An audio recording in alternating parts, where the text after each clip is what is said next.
여러분의 노후 준비 얼마나 되셨나요? 올바른 퇴직금 활용과 함께 재무설계 교육을 위해 찾아왔습니다. 안녕하세요. 김정은입니다. 오늘도 더 풍성한 노후로 우리를 이끌어 주실 분이죠. 박종진 전문가와 함께 할게요. 안녕하세요. 네, 안녕하세요. 재무설계사 박종진입니다. 네, 전문가님 안녕하세요. 오늘 말씀도 너무 기대가 되는데 제가 살짝 보니까 부동산 관련한 내용을 오늘 준비하셨더라고요. 보증금 6천만 원, 월세 30만 원이 넘는 전월세 계약은 6월부터 신고해야 된다. 이게 어떤 내용인지 간단하게 주제 설명해 주시겠어요? 올해 2021년 6월부터 이제 보증금이 6천만 원을 초과하거나 또는 월세가 월 임대료가 30만 원을 넘는 전세나 월세 계약의 경우에 계약을 한 시점으로부터 이제 30일 이내에 신고를 해야 되는 그런 의무가 부과가 됩니다. 네. 이렇게 주택 임대차 신고제가 시행되는 것은 이제 어떤 적응 기간이 좀 필요하잖아요. 그래서 이제 4월 19일부터 좀 샘플로 세종시의 보람동, 그다음에 경기도 용인시의 보정동 이렇게 그런 지역들 5개 정도 지방자치단체에서 시범으로 좀 운영을 해본 다음에 네. 전국으로 이제 확산되는 시기는 6월 1일부터 이제 수도권 전역하고 세종시, 그다음에 광역시들 그리고 그 외의 도들은 시지역만, 시지역, 그러니까 군이나 읍면 단위는 좀 빼주고 네. 시지역까지 해서 이렇게 확산되는 것으로 계획이 되어 있습니다. 그래서 국토교통부에서 지난 4월 15일에 이런 내용을 뼈대로 하는 부동산 거래 신고법 하위 법령 개정안을 입법 예고를 했고요. 네. 그 내용들이 이제 발표가 신문이나 뉴스를 통해서 된 상태입니다. 그래서 이렇게 임대차 신고제가 시행이 되면 지난해에 이제 2020년 7월부터 시행이 이미 됐던 계약 갱신 요구권하고 전월세 상한제, 그리고 이번에 시행되는 임대차 신고제까지 합쳐서 통상적으로 우리가 임대차 3법이라고 하는 것이 완성되는 것으로 이해를 하시면 됩니다. 이렇게 임대차 3법이 완성이 되었습니다. 그러니까 주요 핵심 내용부터 그럼 하나씩 전해드릴게요. 우리 시청자분들에게 꼭 전달해야 되는 내용 어떤 게 있을까요? 이제 좀 핵심 내용을 먼저 뼈대를 좀 잡아드리는 게 좋을 것 같아서 말씀을 좀 드리면요. 전월세 신고제 관련된 주요 내용은 크게 6가지 포인트로 잡을 수 있을 것 같아요. 첫 번째는 신고 지역인데 네. 아까 말씀드렸던 것처럼 수도권은 전역입니다. 그러니까 수도권이라고 하면 우리가 서울과 인천과 경기도를 말하는 거죠. 그래서 수도권은 아무래도 인구가 밀집되어 있는 지역이고 부동산 임대료가 좀 비싼 편이기 때문에 전부 다 대상으로 된다라고 이해를 하시면 되고, 네. 그 외에 이제 지방 쪽이라도 광역시, 그다음에 세종시 같은 경우에는 아무래도 임대료도 비싸고 이제 거주 인원이 많다 보니까 당연히 신고 대상이 되고요. 그 외에 이제 시도 지역들 있잖아요. 경남, 경북, 전남, 전북, 그다음에 충남, 충북, 그리고 강원도하고 제주도 이렇게 8개도의 경우에는 네. 시지역 이상만, 쉽게 반대로 얘기하면 군이나 읍면 지역 이쪽은 좀 제외를 해준다. 신고 의무에서 빼주겠다라고 일을 하시면 될 것 같고요. 그 다음에 신고할 때 그러면 신고 계약에 대한 어떤 기준이 있어야 되잖아요. 그렇죠. 그래서 아까 말씀드린 것처럼 보증금에 대한 기준은 6천만 원을 초과하느냐가 기준입니다. 초과하면 신고, 그렇지 않다면 신고하지 않아 의무는 없다. 네. 이렇게 되는 거고, 또는 이제 월세의 경우에는 30만 원이 넘느냐 안 넘느냐를 가지고 기준으로 하고 있습니다. 그 다음에 신규 계약하고 갱신 계약이 있잖아요. 임대를 이미 살다가 추가로 더 연장하는 경우도 있고 네. 새로 계약하는 경우도 있는데 그 경우 모두 다 신고 대상으로 보시면 됩니다. 다만 만약에 연장의 경우에는 기존 계약하고 변동이 없다. 그렇다면 반드시 신고하지는 않아도 된다.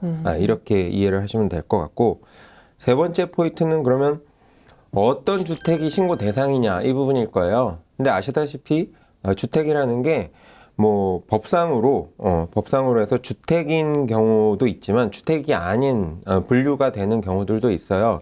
예를 들면 뭐 고시원이나 뭐 심지어는 판잣집 같은 것도 사람이 거주를 할 수 있기 때문에 네. 여기서 얘기하는 건 주택 임대차 보호법상 보호가 되는 주택이면 뭐 그게 주택이든 준주택이든 상관없이 전부 다 신고 대상이다. 이렇게 이해를 하시면 될 것 같고요.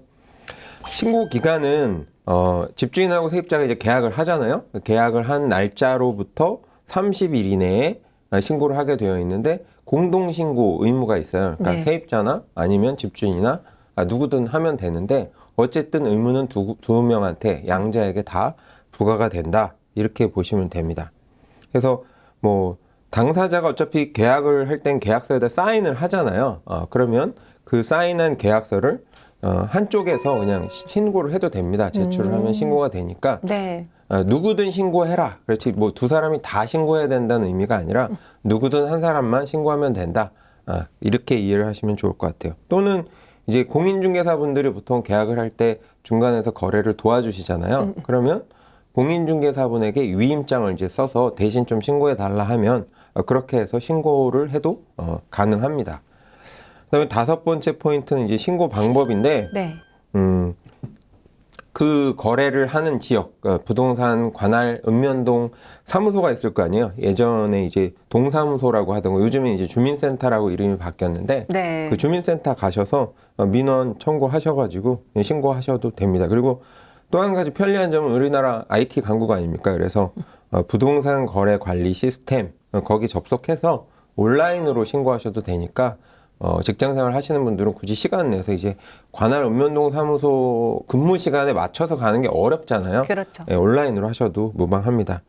그다음에 처벌 수준은 미신고를 하시거나, 그러니까 신고를 안 하시거나 아니면 또 거짓 신고를 하실 수도 있잖아요. 좀 낮춘다든지 뭐 이렇게 네. 하셨을 경우에 100만 원 이하의 과태료를 부과할 수 있게 되어 있는데 일단은 1년간, 그러니까 지금 올해 6월 1일부터 내년 5월 31일까지는 계도 기간이기 때문에 과태료는 부과는 하지는 않고 뭔가 이렇게 시정사항에 대해서 안내를 해주는 기간으로 삼는다고 하니까 너무 부담스러워 하시진 않으셔도 될 것 같아요.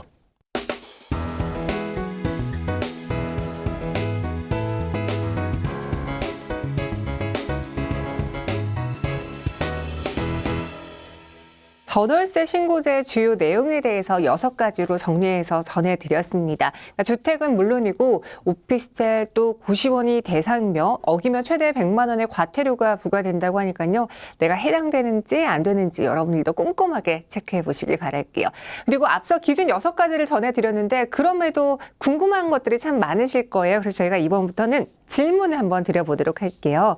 먼저 첫 번째 질문입니다. 신고해야 하는 집의 범위는 어디까지인가요? 앞서 좀 이야기해 주셨는데 조금 더 구체적으로 그 범위에 대해서 설명해 볼게요. 네, 아마 신고를 해야 되나 말아야 되나 하는 어떤 문제에 봉착했을 때 첫 번째 궁금증이 아마 이거일 겁니다. 네. 그래서 이걸 내가 주택이 아닌 곳에 전월세를 살고 있는데 신고를 해야 되나? 뭐 이런 고민이 있으실 것 같아요. 그래서 답부터 말씀드리면 임대차 계약을 했다.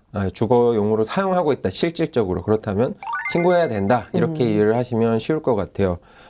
대상주택을 나눠보면 우리가 보통 주택이라고 얘기하는 아파트라든지 뭐 다세대라든지 이런 주택으로 분류되는 것들은 당연히 신고 대상일 거고요.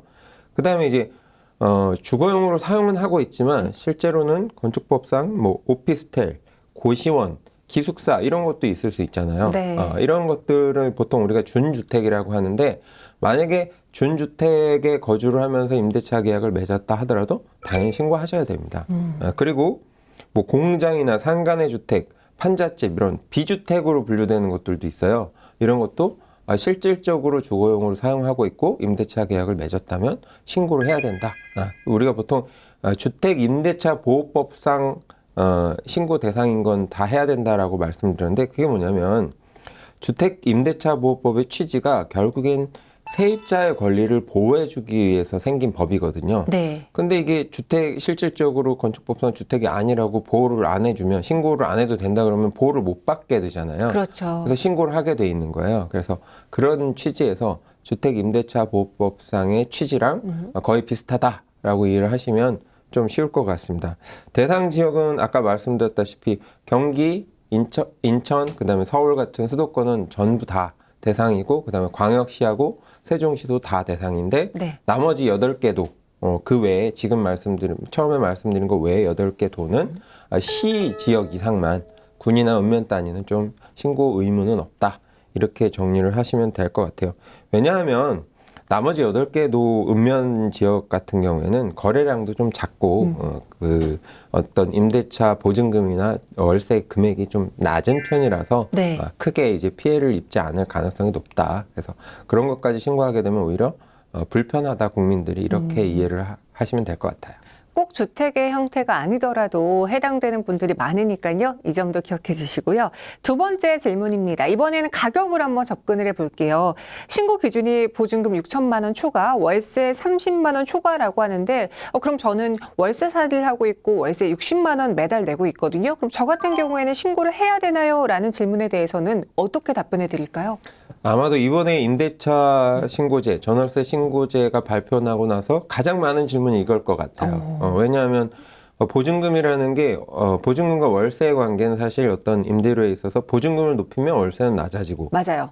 보증금을 낮추면 월세는 높아지고 이런 관계이기 때문에 이렇게 보증금 뭐 6천, 월세 30이라 그러는데 이게 애매하잖아요. 그러면 그 케이스가 아닌 비슷한 주변의 케이스들이 많기 때문에 혼란이 좀 많이 올 것 같습니다.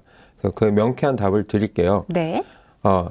그 명쾌한 답이 뭐냐면 결국엔 보증금만 봤을 때 6천만 원을 초과하느냐, 월세만 봤을 때 30만 원을 초과하느냐, 네. 이것만 보시면 돼요. 그러니까 뭐 전월세 보증금을 월세로 환산해서 계산을 해야 된다든지 거꾸로 월세를 보증금으로 환산해서 6천을 초과하는지를 따져봐야 된다든지 그런 거 없이 그냥 직관적으로 우리가 네. 계약을 했는데 보증금이 6천이 넘냐? 아니면 월세가 30이 넘냐? 둘 중에 하나에 해당하면 신고, 해당하지 않으면 신고하지 않는다.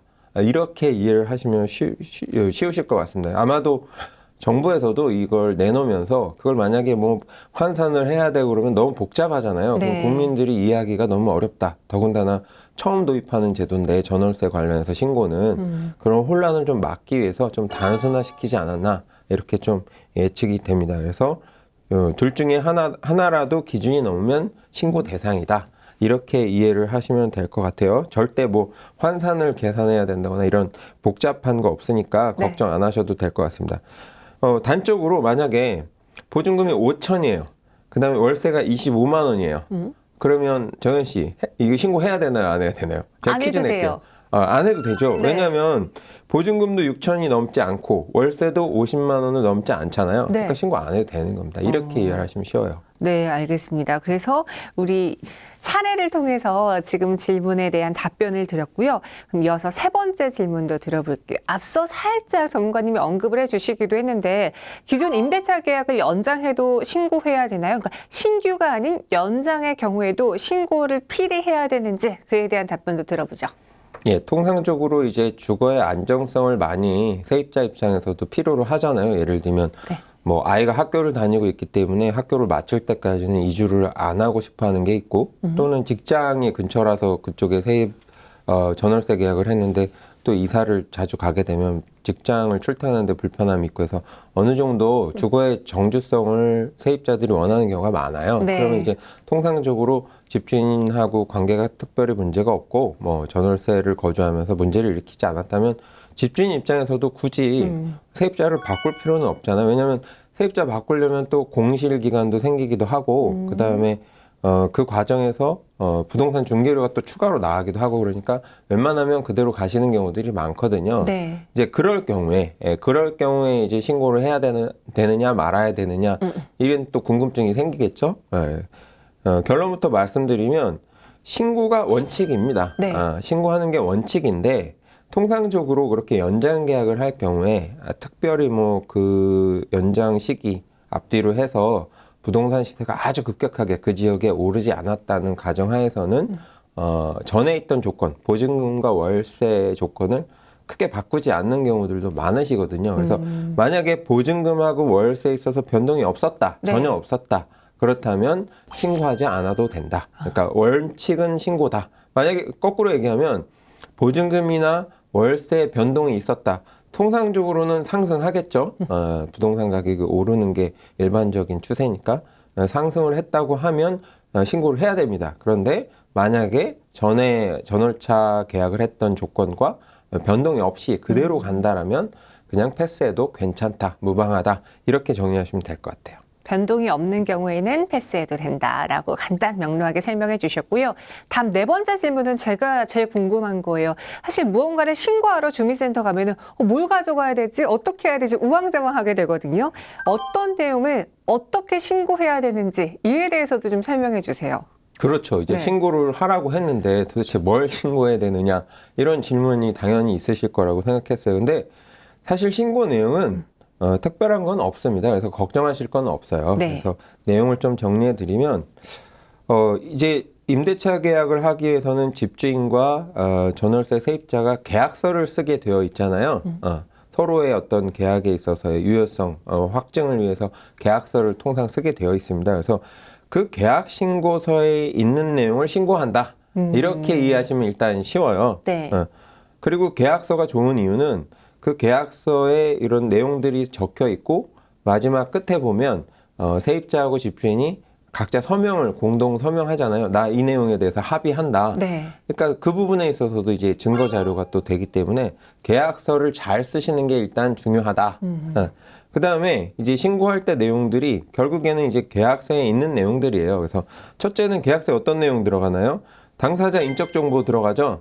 집주인은 주소지가 어딘데 이름은 뭐고 주민번호 뭐고 도장 뭐 아니면 서명. 그다음 세입자도 주거지는 현재 주거지는 어딘데 그다음에 이름, 주민번호, 서명 이게 들어간다는 거죠. 그래서 네. 어떤 사람 간의 계약을 했느냐 이게 계약서에 들어가는데 신고할 때 그 부분도 동일하게 신고를 해야 된다 보시면 되고 두 번째는 이제 전월세 계약을 한 그 물건이 있을 거 아니에요. 부동산 물건. 네. 그 물건의 주소지와 면적 이런 것들도 사실 계약서에 또 다 들어갑니다. 그래서 그 내용 적으시면 되고요. 그 다음에 전월세 계약이니까 당연히 보증금하고 월세를 얼마로 하겠다는 내용이 당연히 들어가겠죠. 그 내용도 신고하시면 되고요. 그 다음에 계약 기간 언제부터 언제까지 하는가. 통상적으로는 2년이죠. 2년 동안 계약 기간이 들어가는데 그 계약 기간에 대해서도 신고를 하셔야 되고 첨부 자료로 이제 임대차 계약서가 들어갑니다. 왜냐하면 이제 이 신고 내용이 실제 계약한 내용과 동일한가에 대한 증거 자료인 거죠. 그래서 네. 사실 같은 내용인데 이제 전산으로 이제 신고하다 보니까 다시 한번 적고 첨부 자료로는 계약서 스캔이나 사진을 한 파일이 들어가서 계약 내용과 동일하게 신고했는지 검토를 해보겠다. 뭐 이렇게 이해를 하시면 될 것 같아요. 그 다음에 이제 조금 계약서 내용에는 없을 수도 있는 게 뭐냐면 이제 계약을 연장하는 경우에 네. 기존 보증금이나 월세가 다를 수가 있잖아요. 그럴 경우에는 이제 기존 보증금하고 월세도 이제 신고를 하게 되어 있고요. 그다음에 이제 작년부터 시행된 건데 계약 갱신 요구권이 있잖아요. 예전에는 그냥 2년간만 전월세 계약에 대해서 보장을 해줬었는데 네. 이제 2+2로 바뀌었어요. 만약에 세입자가 더 거주하기를 원하는 경우에는 추가로 2년까지는 더 그러니까 집주인이 내보내고 싶더라도 특별한 이유가 없다고 하면 해당되는 상황이 없다라고 하면 뭐 예를 들면 집주인이 직접 들어와서 거주를 해야 되는 상황이라든지 이런 불가피한 경우가 아니면 세입자가 2년을 더 살 수 있어요. 네. 그러면 2+2. 근데 이 계약 갱신 요구권을 사용했는지 안 했는지 이런 내용에 대해서도 신고를 하게 되어 있습니다. 그리고 이제 최악의 경우에 계약서를 작성하지 않았을 경우도 있죠. 그렇죠. 통상적으로는 불안하기 때문에 계약서를 다 작성하시는데 예를 들면 뭐 갱신 계약이라든지 그리고 너무 금액이 작은 소액 계약의 경우는 계약서를 쓰지 않는 경우들도 있어요. 그렇다고 해서 이 신고를 안 하게 되면 또 보호를 못 해주니까 그 경우에는 그냥 통장 입금 내용 그러니까 예를 들면 세입자가 구두상으로라도 계약을 해서 집주인에게 송금을 해줄 거 아니에요. 보증금이든 월세든. 네. 그 부분에 있어서 내가 세입자가 집주인에게 송금을 했다는 걸 증빙할 수 있는 이제 통장 입금 내용 같은 뭔가 입증 서류를 그거 가지고 이제 신고하시면 됩니다. 그렇게 하면 인정을 해주겠다. 이렇게 이해를 하시면 될 것 같아요. 이 신고 계약서에 나와 있는 내용들을 잘 참고해 보시기 바라겠고요. 5번째 질문입니다. 예전처럼 전세보증금 우선순위를 확보하기 위해서 전입신고를 하고 확정일자를 받은 예정인데도 임대차 신고를 해야 되는 건가요? 이때 임대차 신고를 미리 해놔야 되는 건가요? 라는 질문도 분명히 나올 것 같거든요. 전문가님, 이건 조금 헷갈려요. 그렇죠. 네. 이제 전입신고하고 확정일자라는 제도는 사실 이것도 세입자를 보호해주기 위해서 만든 제도예요. 네. 원칙상은 이제 전세 같은 경우에는 큰 금액이 보증금으로 들어가고 월세도 또 뭐 1년치 월세나 이 정도 금액은 또 보증금으로 들어가서 목돈이 들어가거든요. 근데 만약에 그 부분에 있어서 어떤 선순위 채권으로 잡혀 있지 않으면 집주인이 자기 집 명의이기 때문에 대출을 받는다든지 해서 나중에 문제가 생겼을 때 보증금을 돌려받지 못하는 문제가 생기다 보니까 이 세입자를 보호해주기 위해서 이 전세권이라는 제도가 있어요. 네. 전세권을 설정할 수가 있어요. 근데 문제는 전세권의 경우에는 집주인이 동의를 해줘야 되는데 웬만한 집주인들이 세입자에게 그렇게 쉽게 동의를 해주지가 않습니다. 동의를 해주지를 않아요. 그러면 세입자 입장에서는 뭔가 자신의 보증금에 대해서 선순위로 등기부 등본상에 미리 딱 잡아놓으면 마음이 안정이 될 텐데 집주인이 동의를 안 해주고 그렇다고 해서 집주인이 동의해 줄 만한 물건을 세입하려는 물건, 월세나 전세를 살려는 물건을 찾기가 쉽지 않거든요. 그러니까 이제 울며 겨자 먹기로 전세권을 등기해 주진 않지만 이제 계약을 하고 들어가서 사는데 네. 그래도 보증금에 대한 리스크는 계속 있는 거죠. 그래서 그 부분을 해결해 주기 위해서 등기는 못하지만 전입신고라는 건 뭐 별거 아닙니다. 내가 그 주거하기 위해서 이사간 그 동네 주민센터에 가서 몇 월 며칠자로 이 주소지로 우리 식구가 이사했다 신고하는 거죠. 전입신고하고 네. 확정일자라는 거는 며칠 날 우리가 여기 들어왔다라는 걸 하면 이게 부동산 등기부 등본상에는 공시가 안 되지만 네. 그래도 모든 사람들이 찾아보면 조회가 가능하잖아요. 그래서 등기와 가름하는 그것에 준하는 행위를 했다. 그러면 새로 주택 매매를 하는 사람 입장에서 보면 이 집에 세입자가 있는지 없는지를 확인해 볼 수 있잖아요.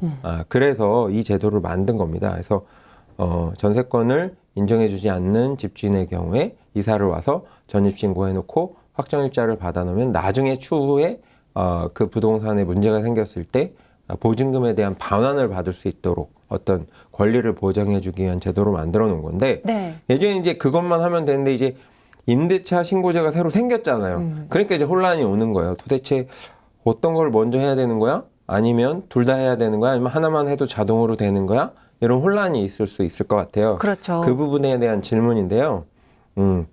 일단 전입신고 때 임대차 계약서를 첨부해서 만약에 내게 되면 별도로 임대차 신고는 안 하셔도 돼요. 이제는 전입신고 하실 때 임대차 계약서를 같이 첨부해서 내면 자동으로 임대차 신고도 되고요. 확정일자도 부여가 됩니다. 그러니까 그냥 원샷으로 모든 일이 해결이 된다. 이렇게 이해하시면 되고요. 이 확정일자를 부여할 때 이제 수수료가 600원이 이제 그 부과가 되는데 네. 면제도 해줄 것으로 아마 이제 추진 중이라고 합니다. 큰 금액은 아니지만 네. 어쨌든 정부 입장에서는 조금 세입자들한테 편의를 배려를 해주기 위해서 노력을 하고 있다.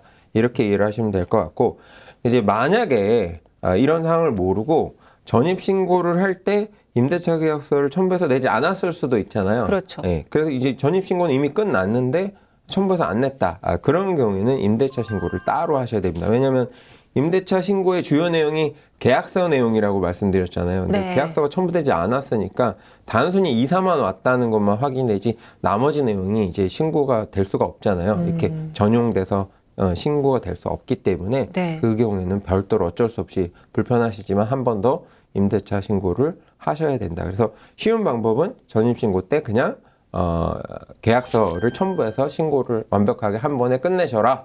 이렇게 추천드리고 싶습니다. 네, 이 계약서 첨부 여부에 따라서 방법도 달라지니까요. 꼭 기억해 두시고요. 이어서 6번째 질문입니다. 전입신고와 확정일자를 받을 때처럼요. 임대차 신고 시 관할 주민센터 앞서 말씀해 주셨던 동사무소 방문을 해야 되는 건지 어떻게 해야 될까요? 네, 일단 뭐 가장 머리에 떠오르는 게 저희들이 주민센터에 가서 신고를 하면 되겠지. 뭐 당연히 됩니다. 네. 당연히 되는데 문제는 맞벌이 부부시거나 이런 분들은 사실 한 분이 시간을 내서 동사무소도 어차피 근무 시간이 있잖아요. 근데 그렇죠. 저희 근무 시간하고 똑같잖아요. 일반인들의 근무 시간하고. 그러다 보니까 직장이 뭐 자기가 살고 있는 동네가 아닌 분들이 대다수인데 주민센터에 와서 그 시간에 뭐 반차나 휴가를 내서 이렇게 한다는 게 사실 비현실적이잖아요. 그래서 그런 부분들을 배려를 해드리기 위해서 정부에서는 부동산 거래 관리 시스템이라는 것을 만들었어요. 대한민국 IT 강국 아닙니까? 그렇죠. 네, 그래서 주소가 영어로 rtms.molit.go.kr 이걸 이제 치셔도 되고 아니면 부동산 거래 관리 시스템 이렇게 검색하셔도 되고 그래서 그 사이트에 들어가시면 본인 인증하고 나서 이제 온라인 신고도 가능하니까 네. 그렇게 하시는 게 좋을 것 같습니다. 다만 온라인 신고할 때도 어쩔 수 없이 이제 임대차 계약서는 포함이 돼야 되니까 임대차 계약서를 뭐 스캔을 하시던지 아니면 뭐 요즘에는 스마트폰으로 사진 잘 찍으실 수 있잖아요. 각도 잘 잡아서 글씨 잘 보이게 찍으셔서 사진 파일로 첨부를 하셔도 임대차 신고 가능하니까 너무 스트레스 받지 않으셔도 될 것 같습니다.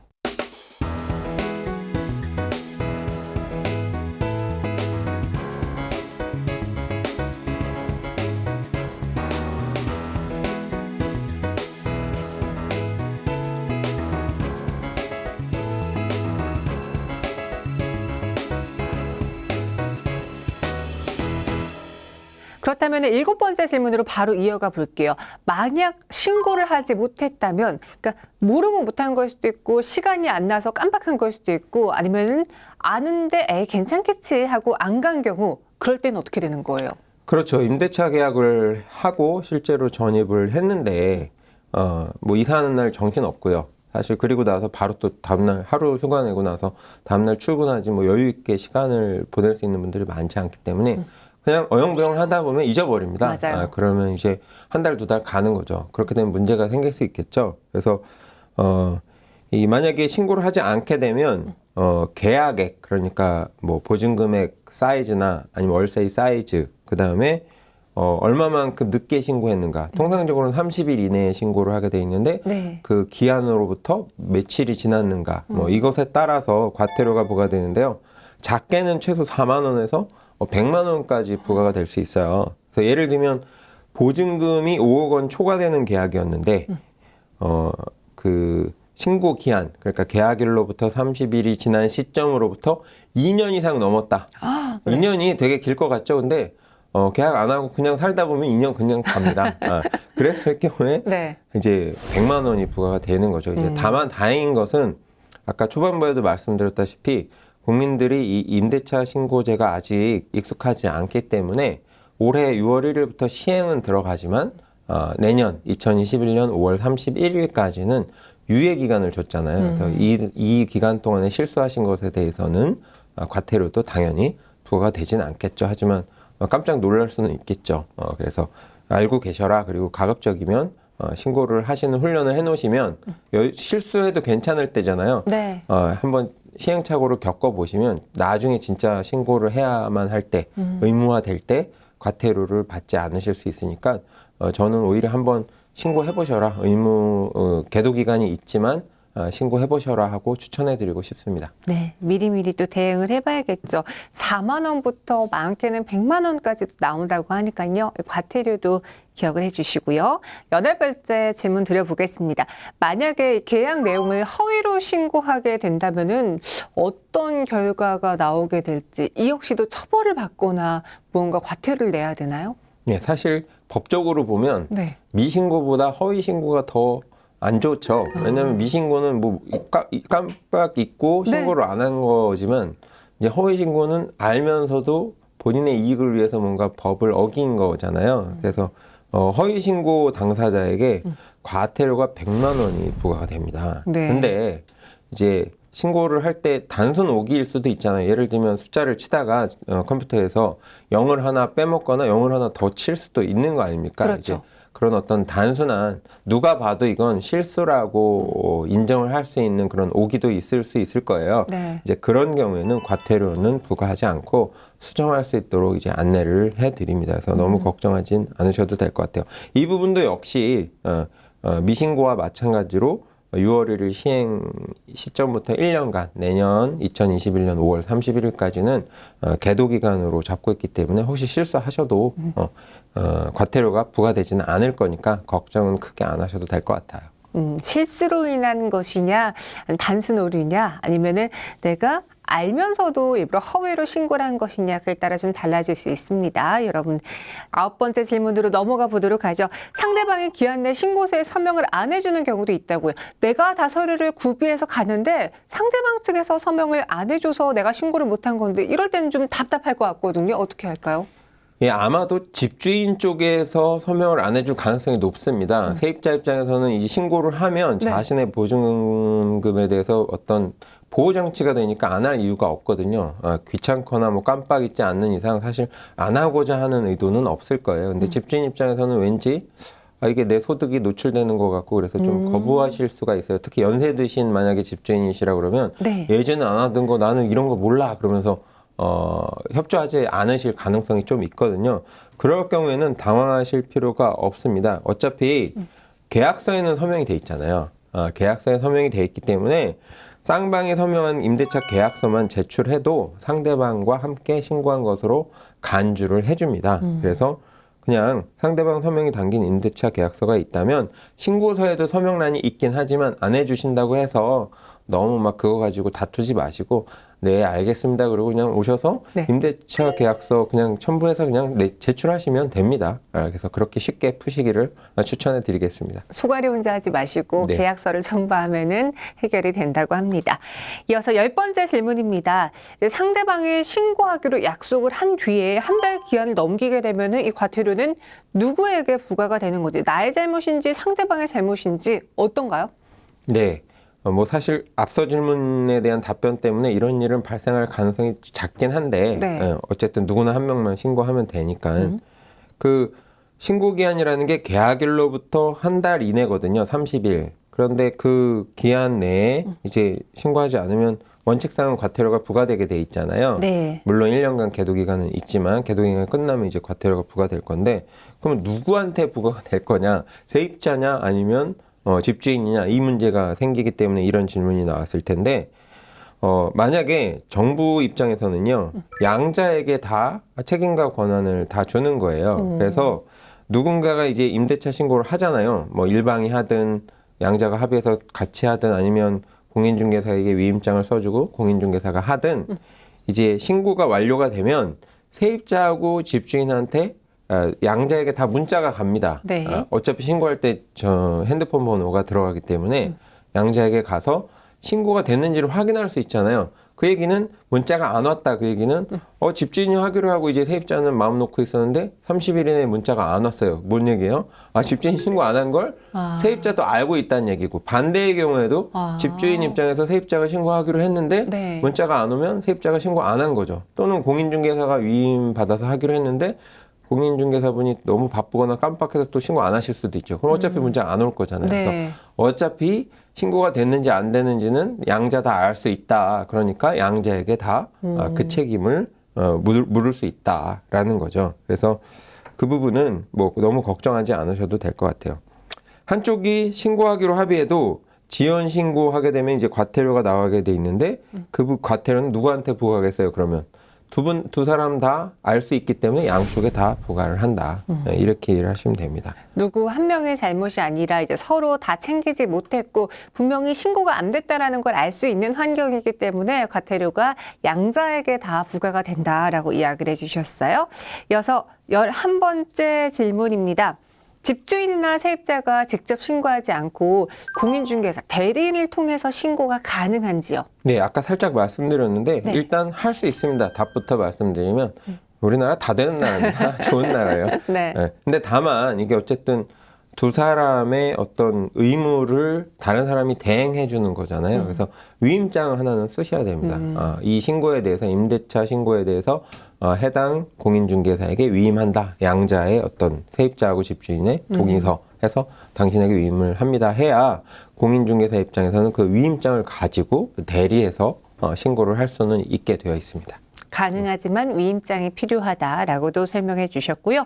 이어서 12번째 질문까지 왔는데요. 이 다음 질문은 등록 임대사업자 주택에 입주하는 경우에도 임대차 신고를 해야 하는지 이것에 대한 질문입니다. 어떻게 답변을 드릴까요? 예, 이제 집주인 중에 특히 주택을 많이 보유하고 계신 어떤 집주인의 경우에는 정부에서 여러 가지 이제 혜택을 주기 위해서 그리고 대신에 세입자들에게는 너무 비싼 임대료를 받지 않도록, 그러니까 2년마다 갱신할 때 비싸게 갱신하지 못하도록 세금적으로는 혜택을 주면서 세입자들에게 어떤 보증금은 높게 올리지 못하는 이런 어떤 제도를 만들어 놓은 게 바로 등록 임대 사업자예요. 쉽게 얘기하면 네. 내가 임대업을 아주 사업적으로 한다. 그래서 내가 임대 사업을 하고 있는데 그걸 등록하게 해놓으면 양성화가 될 거 아니에요. 정부가 이제 이렇게 빤하게 들여다볼 수 있게 되는 거죠. 매번 신고를 하니까. 네. 이제 그런 등록 임대 사업자가 가지고 있는 주택을 이제 전월세 계약을 하고 세입자가 들어갈 수 있겠죠. 이제 그런 경우에 대한 얘기인데 예전에는 임대차 신고 제도가 따로 없었으니까 뭐 이 등록 임대 사업자의 경우에 별도의 신고 제도가 있었어요.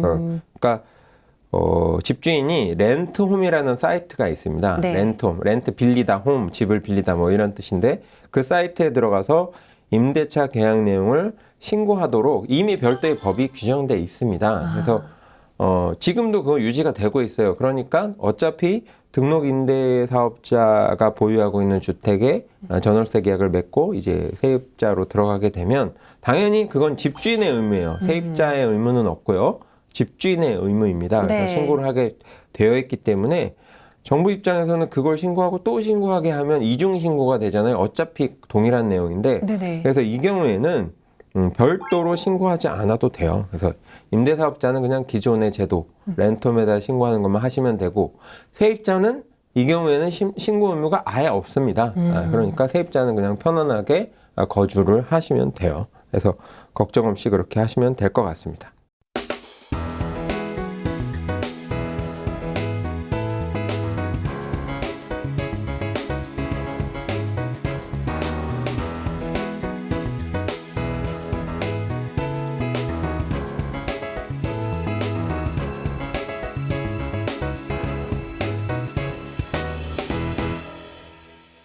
네, 이렇게 질문을 통해서 임대차 신고제에 대한 궁금증을 한번 풀어봤습니다.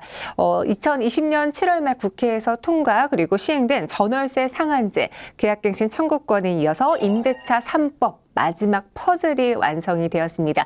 여러 가지 조건들이 있는데요. 그중에서 여러분들이 꼭 기억해야 되는 것은 월세 30만 원과 보증금 6천만 원 중 한 개라도 넘기게 된다면은 꼭 신고를 해야 된다라는 거예요. 예를 들어서 보증금 1,000만 원에 월세 60만 원의 경우에는 월세가 30만 원 이상이기 때문에 신고를 꼭 하셔야 되고요. 보증금 5천만 원에 월세 25만 원인 경우에는 두 가지 조건에 모두 충족되지 않기 때문에 신고를 하지 않으셔도 괜찮습니다. 여러분들에게 도움이 되었길 바라고요. 그럼 전문가님, 이런 임대차 신고제가 향후 우리 부동산 시장에 어떤 영향을 미치는지 그에 대해서도 한번 의견 들어보고 싶어요. 그렇죠. 부동산 시장은 항상 정부 정책에 크게 영향을 받아왔잖아요. 최근 한 2년 동안 여러 가지 부동산 정책이 나왔었고 그로 인한 부동산 시장 파장이 되게 컸었죠. 그렇죠. 마찬가지로 지금 이제 시행을 앞두고 있는 임대차 신고제도 일정 영향을 미칠 거라고 많은 전문가들이 생각을 하고 있습니다. 첫째 가장 중요한 부분이 뭐냐면 전월세의 실거래 가격이 이제 공개가 되는 거거든요. 지금 이제 주택 매매 실거래 가격은 인터넷만 쳐봐도 뭐 KB 시세나 이런 거 금방 알아볼 수 있잖아요. 네. 데이터가 많이 쌓여 있어서 심지어는 과거 데이터까지 해서 추이가 어떻게 움직이는 것까지 그래프로 쫙 볼 수 있는데 전월세 계약에 대해서는 그런 데이터가 없었어요. 지금까지는. 근데 이제 그게 신고가 의무화가 되면 당연히 신고된 데이터들이 쌓여가겠죠. 네. 그러면 당연히 그 부분이 이제 누구나 만약에 정부가 허락만 해준다면 데이터를 볼 수 있게 되는. 그래서 한 시행이 6월 1일부터인데 아무래도 데이터가 쌓이기까지는 좀 시간이 필요하기 때문에 한 4, 5개월이 지난 다음에 데이터가 어느 정도 축적이 되면 11월경, 그러니까 2021년 11월경부터는 아마 데이터를 공개할 것으로 이렇게 예정이 되어 있어요. 그래서 네. 그게 가장 큰 변화입니다. 그래서 현재는 확정일자 신고하시는 분들이 전체 거래 한 30%밖에 안 돼요. 확정일자 제도가 있지만. 네. 근데 또 신고를 하신다 해도 거기에서 드러나는 데이터는 계약 금액하고 계약일자, 그다음에 몇 층인가 뭐 요 정도밖에 노출이 안 됐었는데 만약에 전월세 신고제가 시행이 되게 되면 계약 기간도 이제 신고가 되잖아요. 네. 계약 기간도 나오고 이게 신규 계약인지 갱신 계약인지도 여부가 드러나게 되고 그다음에 기존 계약하고 이번에 연장 계약이라든지 이 신규 계약이 임대료가 올라가는지 떨어지는지 뭐 이런 것까지 다 임대료 증감액까지 나타나기 때문에 훨씬 많은 데이터가 공개될 것이다 이렇게 예측을 하고 있고요. 네. 그 데이터가 축적이 되면 어떤 지역별로라든지 아니면 시점별로 왜냐하면은 보통 통상적으로 전월세 계약이 2년 단위로 이렇게 신규가 되든 갱신이 되기 때문에 예측이 가능할 수 있을 거란 얘기예요. 지역별로 시점별로 임대 물건이 얼마 정도 나오겠다 그 지역에 몇 월 달에 네. 이런 게 예상이 가능해지겠죠. 그다음에 또 한 가지는 지역별로 봤을 때 계약이 갱신이 많이 되는 지역도 있고 새 신규 계약으로 바꿨다는 지역도 있을 텐데 이 지역은 주로 계약의 갱신율이 좀 높다 낮다 이런 것들도 데이터가 나올 수 있고 임대료가 이 지역은 계속 오르는 추세다 아니면 유지가 그냥 스테이블하게 유지가 되고 있는 추세다 이런 데이터들이 나올 것으로 보여집니다. 그래서 그런 데이터들이 공개된다는 점 그게 아마 가장 큰 변화가 될 것 같고요. 두 번째는 그 데이터가 쌓이게 되면 정부는 사실 아직까지는 부정을 하고 있는데요. 네. 이 쌓여진 데이터를 가지고 임대소득에 대해서 어떤 과세, 세금을 부과하는데 활용되지 않을까라는 의심의 눈초리를 가지고 계신 분들이 좀 많아요. 네.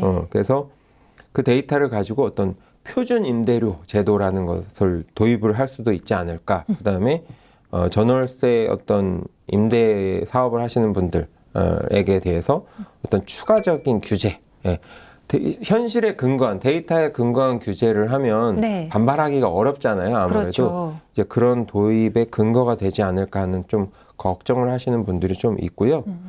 결국에 이제 임대소득에 대해서 과세를 좀 강화하는 쪽으로 움직이지 않을까 하는 걱정을 하고 계신 분들이 좀 있습니다. 물론 정부는 전혀 그럴 계획이 없다 이렇게 발표는 하고 있는데 그건 가봐야 알겠죠. 누가 진실인지는 가봐야 알 것 같고요. 세 번째는 이제 허위 신고의 방지 효과가 있을 것 같아요. 아무래도 허위 신고하면 아까 과태료 있다고 그랬잖아요. 그러니까 네.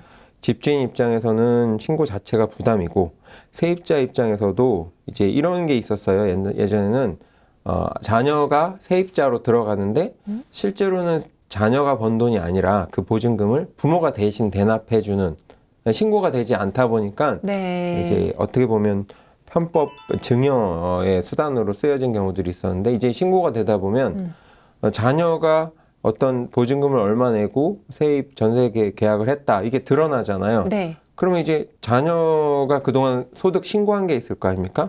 근데 소득 신고한 내용으로 봤을 때 이 정도의 큰 금액을 본인의 명의로 재산을 모을 수가 없었는데 전세라고 해도 수도권 지역의 좋은 아파트 같은 경우는 비싸잖아요, 보증금이. 그렇죠. 그 금액을 당신이 어떻게 모았냐라고 소명을 요청했을 때 소명하지 못하게 되면 이제 증여가 드러나게 되겠죠. 네. 신고하지 않은 증여가. 그래서 세입자 입장에서도 그렇고 집주인 입장에서도 허위 신고를 하기가 좀 어려워졌다. 이렇게 이해를 하시면 될 것 같고요. 네 번째 예상되는 변화는 아무래도 이 제도의 가장 큰 포인트인데요. 세입자의 권리 보호에는 도움이 될 것 같습니다. 네. 뭐 지역별로 거래 정보가 정확하게 파악되다 보니까 갱신권을 썼는지 안 썼는지 그다음에 상한제 적용이 필요 없는 이제 저가 거래 같은 경우는 규제에서 좀 빼준다든지 이게 가능하잖아요. 데이터가 있으니까. 그래서 세입자 입장에서는 어쨌든 예전에 있었던 이미 1차 보호 제도, 뭐 전입신고라든지 확정일자도 있었지만 그거보다 신고 깊이가 깊어진 거잖아요. 아주 네. 단순하게 생각하면 더 많은 것들이 신고가 돼 있다는 얘기는 세입자 입장에서는 만약의 경우 뭐 집주인이 너무 추가 대출을 일으켜서 뭐 집이 경매에 들어가거나 이렇게 했을 때 무언가 세입자 입장에서는 좀 더 많은 보호를 받을 수 있다, 보장을 받을 수 있다라는 점이 이제 앞으로의 시장에 미칠 영향이다 이렇게 예상을 합니다.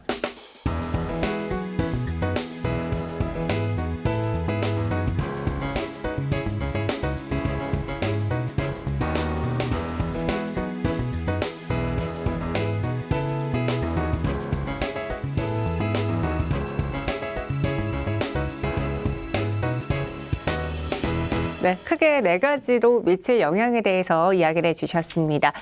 다음은 양도세 관련한 시청자 질문이 접수돼서 그에 대해서도 좀 해결을 도와드릴게요. 수십 년 전 가출한 아내라도 집이 있다면은 1가구 2주택 양도세 대상인지에 대한 문의가 왔거든요. 전문가님, 이분의 경우에는 어떻게 도와드릴 수 있을까요? 네, 좀 안타까운 사연이었는데요. 네. 결론은 이제 조세심판원 판단을 근거로 제가 대신해서 답변을 해드리도록 하겠습니다. A씨는 1987년부터 아내 없이 자녀들하고 살았어요. 그 네. 이유가 해외 건설 현장에서 일을 했었는데 이제 아내가 가출을 해버린 거예요. 그래서 이제 어디서 사는지도 모르고. 그런데 이제 문제는 법률적으로 이혼 절차를 밟지는 않았어요. 그래서 법률적으로는 아직 혼인 관계인 상태였던 거죠. 그런데 2007년에 A씨가 다가구 주택을 샀다가 2016년에 팔았습니다. A씨는 자기 생각에는 다른 집이었고 1가구 1주택이기 때문에, 그리고 보유기간, 거주기간도 충분했기 때문에 네. 당연히 1가구 1주택 양도세 비과세 요건에 해당된다고 생각하고 양도세를 부과받지 않을 거라고 생각을 하고 거래를 한 거죠. 네. 거래를 했는데 문제는 양도세에 대해서 부과가 된 거죠. 정부 입장에서는. 왜? 그 가출한 아내가 집을 하나 소유하고 있었던 거예요. 그럼 1가구 1주택이 아니거든요. 네. 그래서 이제 A씨 입장에서는 이건 부당하다. 사실상 별거 해서 부부관계, 사실상은 부부관계가 아닌데 그렇게 법률적으로 엮여 있다고 해서 부과하는 거는 좀 아니지 않느냐라고 이제 어떤 조세 부과한 것에 대해서 수용할 수 없다 이런 의견을 낸 거죠. 근데 네. 조세 심판원 입장에서는 어찌 됐든 이혼 절차를 밟지 않았기 때문에 별거를 하고 있는 상황이라고 할지라도 법률상으로는 부부다. 그러면 1가구 1주택으로 인정해 줄 수는 없다라는 결론이 났던 그런 사례입니다. 네. 네, 그렇기 때문에 A씨 입장에서는 안타깝지만 이혼을 하지 않고 별거일 때는 법률상 부부로 인정되고, 따라서 한 세대 구성원으로 보고 양도세가 부과된 사례였다고 합니다. 네, 이렇게 오늘 질문을 통해서 그리고 궁금증 해결해 드릴 수 있는 시간이 되었길 바라겠고요. 저희가 준비한 선은 여기까지입니다. 다음 이 시간에 다시 찾아오도록 할게요. 오늘도 함께해 주신 여러분 고맙습니다.